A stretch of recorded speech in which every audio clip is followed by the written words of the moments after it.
O cavalo em minha vida começou a fazer parte antes de eu nascer.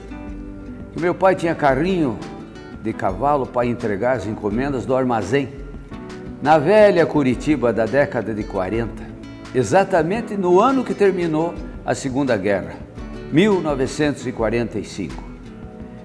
Então, o guri no berço, saía do berço para ir para o colo da mãe, e a mãe entrava no carrinho para sair, para fazer as entregas ou para passear um pouco, porque não tínhamos automóvel, era só carrinho de cavalo.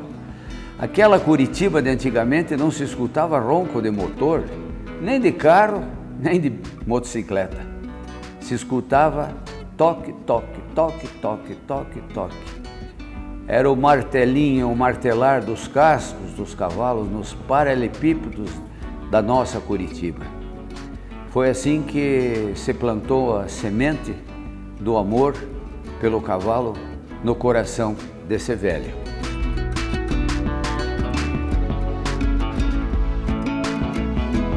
Naquela época, com carrinho de cavalo, carroça de cavalo, claro que os temas das conversas não era nenhuma Ferrari, nenhuma Lamborghini, era cavalo. E isso vai impregnando, vai fazendo parte.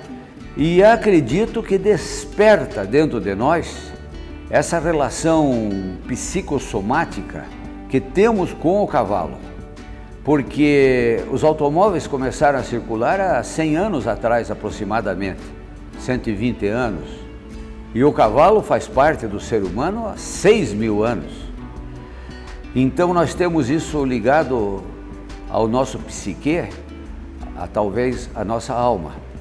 Assim, fui crescendo e sonhando em trabalhar com cavalo, estar do lado de cavalo, e lidar com cavalo, e andar a cavalo, e mexer com cavalo.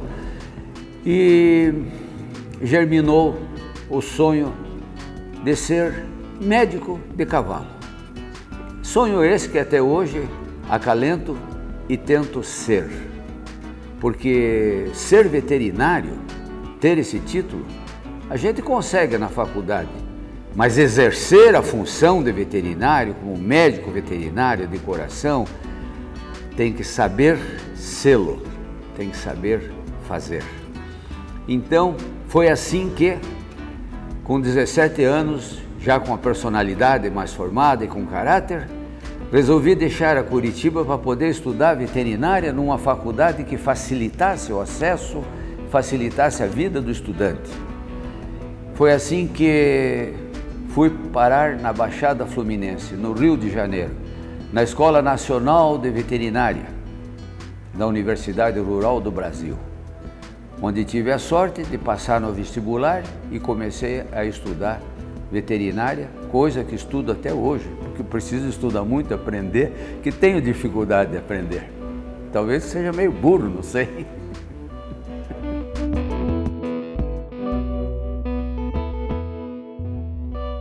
Lá no Rio de Janeiro, no quilômetro 70 da rodovia Rio-São Paulo, aquilo era tudo campo, em 1963-64. Getúlio Vargas fez essa universidade pensando que no futuro o Brasil ia precisar muito de agrônomos e veterinários. Os veterinários eram poucos. A nossa faculdade federal aqui teve um ano, acho que 59, que formou 10 veterinários, depois 11, 12. Lá no Rio mesmo, nós tínhamos 60 vagas e nós éramos 45. Ninguém dava muita importância. Outras profissões tinham mais prioridades. A não ser que a pessoa fosse muito idealista e gostasse muito de animais para ser veterinário. Enfrentava uma contrariedade muito grande, uma contrariedade por parte dos costumes locais. Então, eu, com a alcunha de louco, me mandei para o Rio de Janeiro para estudar veterinária. E consegui passar no vestibular.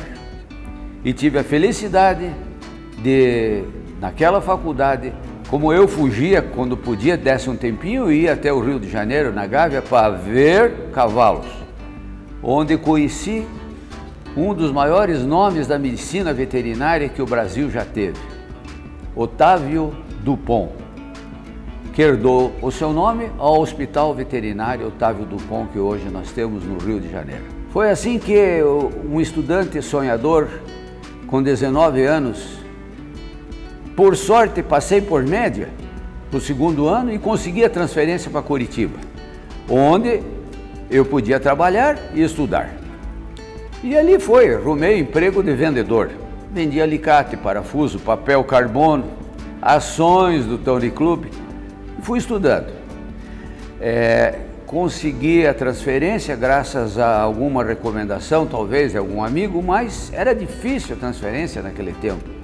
Me lembro que fui buscar essa transferência no Ministério da Agricultura, que tinha que dar um visto, e as funcionárias me falaram que só no mês que vem, que não dava, semana que vem. Eu tinha ido no Rio, tinha que voltar naquele dia, porque não tinha dinheiro para ficar em hotel e passar no Rio.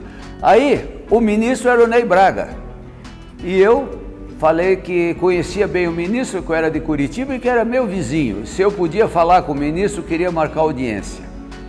A minha transferência saiu em 2 horas. Não precisa falar com o ministro.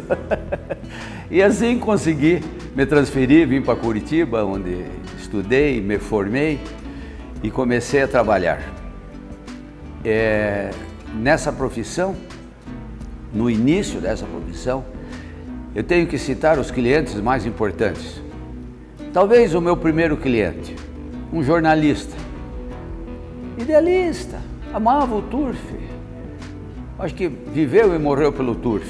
Foi meu primeiro cliente, que me trouxe uma égua, a Petite Reine, para mim fazer uma aplicação. Chamava-se Rodolfo Carlos Bétega, o Xaxixo, o imortal Xaxixo. Coração puro, pleno de bondade, que Deus o tenha. Ao lembrar dele, não posso negar que me emociono, porque quem conheceu o Xaxixo, quem conheceu o Bétega, conheceu um ser humano puro, amigo, companheirão. Eu não tive clientes como Aras, porque eu nunca me especializei em reprodução. Eu sempre fui um borracheiro, um homem que conserta pneu de automóvel é um borracheiro, quem conserta pata de cavalo é um borracheiro de cavalo. Mas me especializei nessa atividade que é a traumatologia dos membros locomotores dos cavalos de competição, onde, graças a Deus, consegui me sustentar a família, consegui também conhecer o sul da América do Sul, Paraguai, norte da Argentina, até Buenos Aires, até para frente de Buenos Aires, La Plata, e o Brasil, Rio Grande do Sul, Santa Catarina, Paraná, Mato Grosso do Sul, Goiás, São Paulo e Rio. Aí sim, Mato Grosso do Sul, temos que falar de um cliente importante, que foi muito importante na minha vida, a família Jamil Jorges. Por um tempo, eu fui lá cuidar dos cavalos de reta com problema de manqueira e acabei cuidando do Aras, não sendo especializado em reprodução. Lá nós tivemos uma lenda, um cavalo que foi lendário na cancha reta, Tamino, muito bem conservado no seu sangue, depois na sua posteridade, através inclusive do João Carlindo. Filhos e descendentes de Tamino foi os cavalos que nós atendemos lá, que a gente lembra do cavalo como lembra de um astro no show. E mais clientes de cavalo de hipódromo, esse sim. Tivemos muitos clientes, muitos amigos. Para citar o mais importante, talvez eu não faça isso agora com justiça. Eu vou citar os mais famosos, os mais conhecidos. Chico Farias de Souza, o João Carlindo. Talvez, se eu for citar mais algum, eu faça uma injustiça. No Paraguai, não posso deixar de citar o presidente da República, na época que eu ia lá, o general Andrés Rodrigues, o ministro Fruto Baesques, que depois foi presidente, o homem que mandava no gabinete da presidência, general Henrique Landaida, todos donos de cavalos, todos proprietários e muito amigos. Talvez eu pudesse citar mais uns 10 no Brasil. A hora a gente talvez não se lembre, mas são tantos amigos, tantos os profissionais. Como profissionais eu tenho que citar no mínimo uns 50 pessoas que foram importantes na vida da gente. Havia na época um comércio de cavalo que não era por agência, era comprador, vendedor. Eu tinha que citar o Roberto Diniz, o Roberto Farias e o que foi o campeão de compra e venda, que tinha uma percepção extraordinária para ver coisas que a gente não vê num cavalo, João Carlindo. Esse tinha uma noção, ele tinha um dom a mais que não tem explicação. Mas eram amigos entre si, trabalhavam bastante e eu tive a honra de tê-los como amigos. Inclusive com o Roberto Farias, um avião caiu com a gente lá no Mato Grosso e sobrevivemos. Nos salvamos fisicamente, só não pudemos salvar o problema mental, que esse é desde nascença.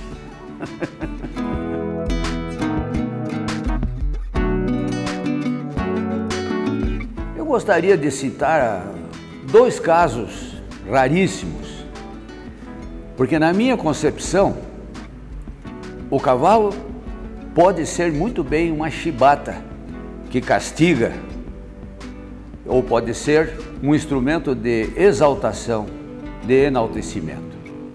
Tem 2 casos únicos. Eu vou começar contando a história da égua de vacaria. Essa égua era uma égua completamente torta, era zambra. Ela tinha um casco olhando para o outro, os cascos faziam assim. Teve um leilão, teve outro leilão, não teve lance. Voltou para o Aras, já estava para fazer 3 anos. O Aras foi vendido, saiu de vacaria e veio para São José dos Pinhais. E o dono do Aras provavelmente pensou, eu não vou levar essa égua, e deu de presente para o capataz. Lá ficou uma égua no campo, solta, tendo que sair porque o novo proprietário entrou com vaca Jersey, que faz um queijo muito bom hoje, queijo, não vou fazer propaganda do queijo, mas um queijo muito bom, entrou as vacas Jersey, a égua tinha que sair, o homem tinha que negociar. E quem que ia comprar uma égua torta? Apareceu um inusitado dono, proprietário de uma farmácia em vacaria que tinha uma única portinha. O Nego Miro comprou a égua trocando por uma vaca. Pegou uma vaca da sogra, comprou a vaca, não sei se muito caro, muito barato, o que foi, sei que negociou a égua por uma vaca. Levou para domar no hipódromo, porque mais queria era para montaria. A égua era preta e tinha as 4 patas brancas. Mas não pata branca até o joelho, até a canela, até o boleto, não. Ela tinha polainas brancas. Era só em cima do casco, uma faixazinha branca, mas nas 4 patas. Então, o negão montado numa égua preta, com pata branca, ele com um arreio de couro de anta branco, uma camisa vermelha, um lenço amarelo. Não havia mulher que não notasse aquele cara andando a cavalo na cidade. Domou a égua, eu penso que para montaria, porque não tinha condições de corrida. Mas está vivo até hoje. O Nego Miro faleceu, que Deus o tenha, mas o domador, o Zeno, até hoje treina em vacaria. O Zeno, quando estava domando e arremessava a égua fazia prr, prr, prr, saía muito ligeira, muito espontânea. Resolveram marcar a égua. Não pode ser, esse é um refúgio, andou para um lado, andou para o outro, não pode ser de corrida, mas resolveram marcar. A primeira marca que tomaram da égua, acharam que estava errada a marca. Bateram 2 relógios, mas bateram já com a égua correndo. Porque era uma égua recém-domada, com menos de 2 meses, fazer aquele tempo que fez. Tempo de quarto de milha, os primeiros 100 metros. Na dúvida, chamaram o compadre. O compadre chamou o amigo chamou o primo, e o primo chamou um outro amigo que era carreirista. Foram em 10 marcar a égua, desconfiado que era um fenômeno. Tocaram a égua logo em seguida, 1 ou 2 dias depois. E a égua confirmou o tempo mesmo. Era um fenômeno. Aí, ela ficou manca. Daí, leva para um lado, leva para o outro. Tivemos a grande satisfação de tratar essa égua. Pedimos um descanso. Me lembro que eu pedi 6 meses de recuperação. O Nego Miro disse assim: quanto tempo o senhor garante? Digo, 6 meses. Vou esperar 7, porque é a melhor égua do Brasil. Digo, gaúcho, garganta, negão, a melhor égua do Brasil, essa aí. Pá, comprei barato, podia ter cobrado mais então. Vou encurtar a história. Em 1995, um vendaval, um furacão passou na cancha-reta brasileira. Chamava-se Deglami, a égua do Nego Miro.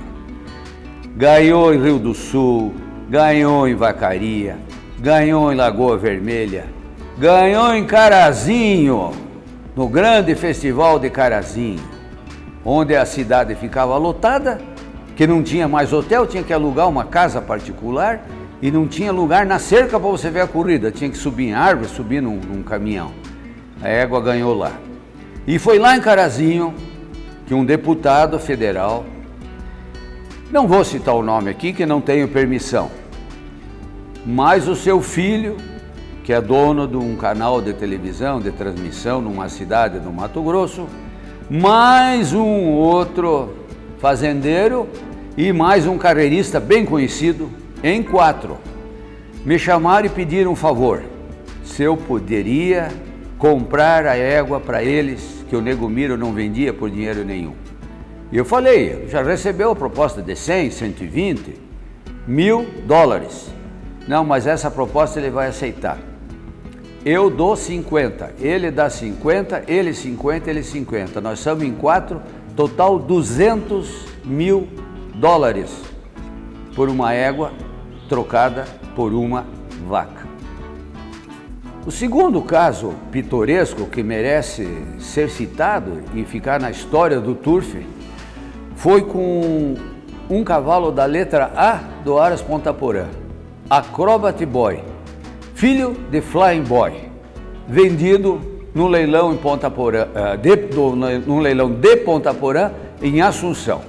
Letra A, primeiro dos primeiros leilões que o Aras Ponta Porã fazia lá e com muito sucesso, e em seguida promovia um grande prêmio patrocinado de $50.000. Este cavalo tinha um sobreosso do tamanho do joelho dele no lado de dentro da canela esquerda, da mão que faz a curva. Eu não sei por que motivo, foi mexido, foi queimado, foi errado, e o sobreosso, em vez de diminuir mais e mais cresceu, ficou maior do que o próprio joelho. E esse cavalo foi vendido muito barato. E acabou, por milagre, conseguindo correr a Star Race Cup, a prova das estrelas patrocinada. E como foi o primeiro evento, entrou whisky Chivas, entrou na promoção, e whisky, churrasco, e as meninas de mini saia, e os paraguaios jogando para parecer que estavam jogando. O movimento da penca dessa prova foi de $1.200.000. E esse cavalo, que tinha tudo para não entrar na raia, um aleijado, conseguiu se classificar e conseguiu ganhar a Star Race Cup de 1990 de cabeça.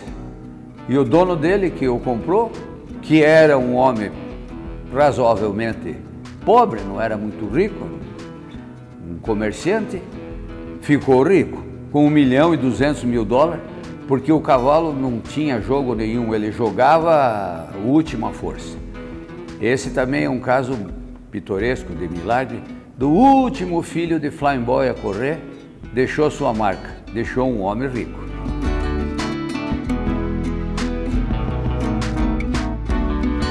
As emoções que o turf, a corrida de cavalo e o cavalo de corrida nos proporciona são imensas, não tem tamanho e são constantes.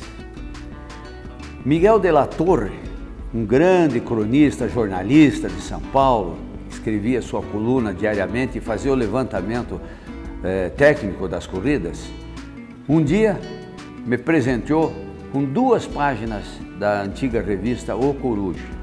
Devo de ter em casa guardado.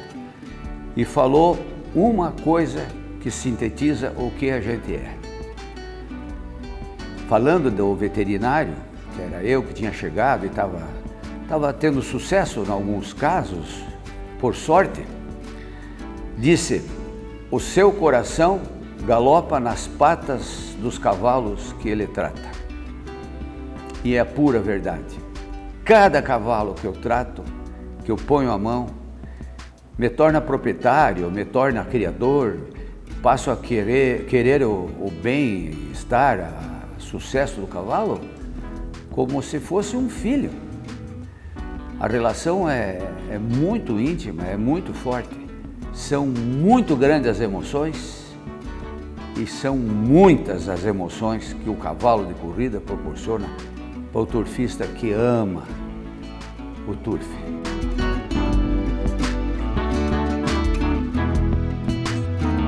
Quando a Deglami começou a correr, começou a ganhar, um dia, o meu amigo, o artista dos cavalos, João Carlindo, me pega pelo braço e me chacoalha violentamente, sem dizer bom dia, boa tarde, boa noite, falou assim: me diga já e não me minta, e me conte, essa égua de vacaria do Nego Miro veio ou não veio da Argentina?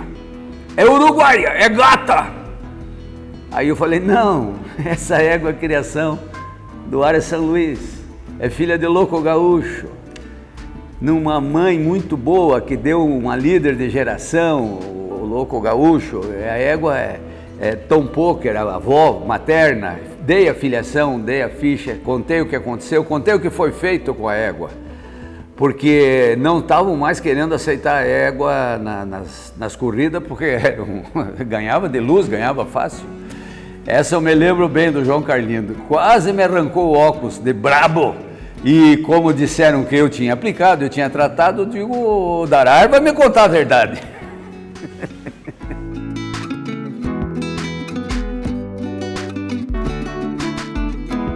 Foram tantos acontecimentos, tantas emoções, que, a pedido de meus familiares, comecei a anotar e a escrever o que acontecia. E acabei escrevendo um livro de 200 páginas de crônicas, contos curtos, sempre com uma conotação com o inusitado, com o impossível, com uma proteção ou espiritual ou divina, ou um karma de proteção para alguns animais. Uma égua que perdeu a pata por uma infecção gravíssima, caiu o casco, caiu a primeira, segunda, terceira falange e ficou só o metatarsiano, ou seja, o osso da canela exposto. Claro que tem que matar, né? Claro, vai amputar o membro posterior, não onde? Na altura da coxa, mata também, né? Essa égua não morreu, eu não matei, né? Não fiz o sacrifício e também não amputei. Por um milagre, aconteceu alguma coisa, ela terminou de sustentar o potrinho, que tinha 20, 30 dias, até os 7 meses. Depois o potrinho foi campeão de morfologia, ela é importada do Chile, era uma égua especial. Então, eu tinha que pôr no livro. Tinha que pôr no livro. O fato de você ir sacrificar um cachorro que tem o pulmão tomado por um câncer e fazer uma overdose da overdose, e mais a overdose, e mais atacar com o pulmão dele queimando com substâncias que agridem, e o cachorro não morria, porque o dono estava fazendo a sepultura. Quando o dono terminou a sepultura, viu e se despediu dele, ele simplesmente endureceu, estava morto já fazia 1 hora, que fazia mais ou menos 1 hora que eu estava tentando levar o cachorro ao óbito. Tem explicação? Não tem. São coisas assim que a gente pensa que deve existir uma proteção divina, algum fato. Casos como esse eu tenho vários. O que me fez, conheci vários, o que me fez escrever esse livro, que são histórias verídicas.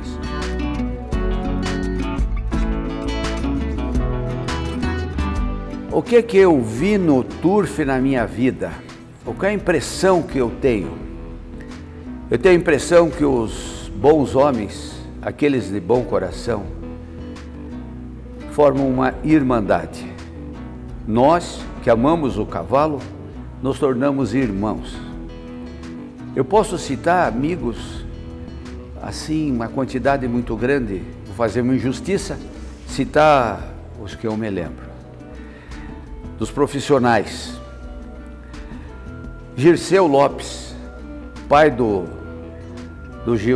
Girceu dos Santos Lopes, do Pinduca, do Luiz Renato e do Paulinho, que é o mais velho, que era um grande treinador, hoje está em Porto Alegre e teve um probleminha de saúde.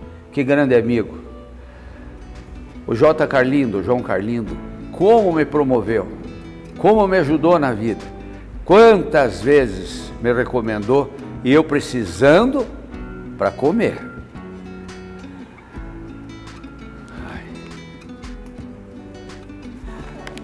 Uma vez, um senhor de São Vicente, eu atendia os cavalos deles, tinha amizade com os filhos, ligou para Curitiba e disseram, isso já faz 20 anos, disseram não sei quem, má vontade, que eu tinha me aposentado, que eu não trabalhava mais. Ele respondeu que ia fazer eu trabalhar outra vez, porque tinha que ser eu que atendesse o cavalo dele. Engenheiro mecânico, dono de uma fábrica de autopeças em São Paulo, teve muitos cavalos. Faleceu batendo no peito e gritando pela nossa amizade. Era um irmão, Ricardo Sunier, que Deus o tenha. Alfredo Sebe, um nome que não diz muita coisa, mas se falarmos das tecelagens Alfred, dos hotéis Alfred, do lanifício Alfred, nós vamos estar falando de Alfredo Sebe, um grande amigo, um grande proprietário. Infelizmente, a política atual, problema de questões trabalhistas, as fábricas fecharam, mas a amizade perdura, até talvez mais forte. Dentre os profissionais que se tornaram irmãos, eu tenho que citar o Alequise Artim, que ser humano, que dignidade. Eu tenho que citar um treinador que faleceu, acidente de carro, vindo de Campinas para São Paulo, chamado Mário Padial. Dentre os jornalistas, irmão era o Bétega, o Ivo Charello, o Rafael Moés da Rocha. Mas em São Paulo tinha um jornalista, de família de jornalista, chamado Edilson Coimbra, irmão do Eli Coimbra, que trabalhava com o Luciano do Vale na Bandeirante, onde a gente escutou muitas vezes. Eli Coimbra e Luciano do Vale diretamente do Pacaembu, Palmeiras e Corinthians. O Edilson Coimbra foi um amigão. Nós não podemos esquecer de um baluarte do turf brasileiro que não está ligado ao eixo Rio-São Paulo-Porto Alegre. Está no Brasil Central. Mas pense num homem que ama cavalo, ama turf e ajuda os profissionais. Ex-presidente do Jockey Clube de Goiânia, Dr. César Seba. Este homem merece a citação em qualquer artigo, em qualquer momento da minha vida. Grande amigo, grande ser humano.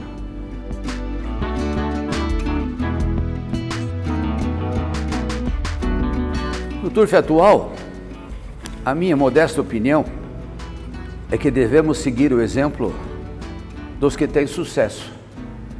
O modelo das pessoas de sucesso, das firmas de sucesso, das organizações que conseguiram progresso e sucesso, deve ser seguido. É o exemplo. Por que que na França, na Inglaterra e outros lugares enche de gente, tem tanta gente? Porque é um esporte popular. Nós temos que tirar do Brasil a nossa ideia de elite. O povão mal e mal sabe ler. E se ler, não entende o que leu, analfabeto funcional. Então nós precisamos fazer com que o turf se torne popular. Muitas coisas podem ser feitas. Eu não vou saber resolver tudo, mas posso dar a ideia de uma, que já é feito no Rio Grande do Sul há muito tempo, que lá é mais popular que o resto do Brasil. Nomes de cavalos, nomenclatura. Um nome fácil que o analfabeto, o semi-analfabeto grave. Se nós fizermos nomes em línguas estrangeiras, como eu já vi páreo, que todos os cavalos tinham nome em inglês. Era só um tal de mut, it, off, et, it, ba. Como é que eles vão gravar? Põe o nome aí, Chubasco, Gualicho, Tirolesa, Quaribravo, Dom Tibagi, ninguém esquece. Ficam gravados por resto da vida. Populariza o turf. Um pequeno passo, mas muito importante.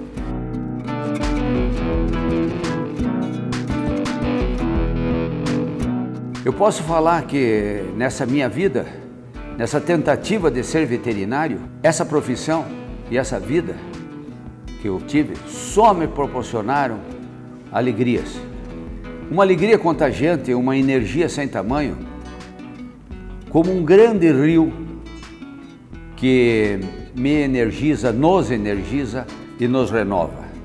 E como é um grande rio, uma grande corrente d'água, sempre nos dá nutrição, nos dá o líquido precioso, o líquido da vida, que é o amor ao cavalo e à profissão.